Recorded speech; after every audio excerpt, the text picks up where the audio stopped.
বাড়িতে একবার হলেও এই ভেজ মুগ ডালের রেসিপিটা বানিয়ে দেখতে পারো। প্রথমে ডালটা 2 মিনিট ভেজে ট্রান্সফার করে ধুয়ে নিয়েছি।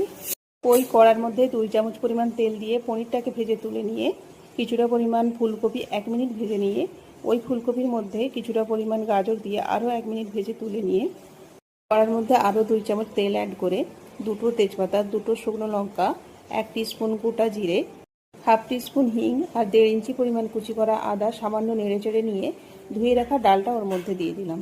1 সেকেন্ড নেড়েচেড়ে নিয়ে পরিমাণ মতো হলুদ গুঁড়ো, 1 টিস্পুন ধনে গুঁড়ো দিয়ে আবার একটু নেড়েচেড়ে নিয়ে পরিমাণ মতো জল দিয়ে লো হিটে ঢাকনা দিয়ে সেদ্ধ হতে দিলাম। আর ডালটা যখন 70% সেদ্ধ হয়ে যাবে ঢাকনাটা খুলে ভেজে রাখা সবজিগুলো দিয়ে টেস্ট অনুযায়ী লবণ দিয়ে আবারও ঢাকনা দিয়ে ফুল সেদ্ধ হওয়ার জন্য অপেক্ষা করব। ডালটা ফুল সেদ্ধ হয়ে গেলে ভেজে রাখা পনিরটা দিয়ে নেড়েচেড়ে ডালটা যখন খুব ভালোভাবে ফুটে উঠবে ওই সময় 1 চামচ পরিমাণ ঘি দিয়ে নাড়িয়ে চাড়িয়ে গ্যাসটা বন্ধ করব।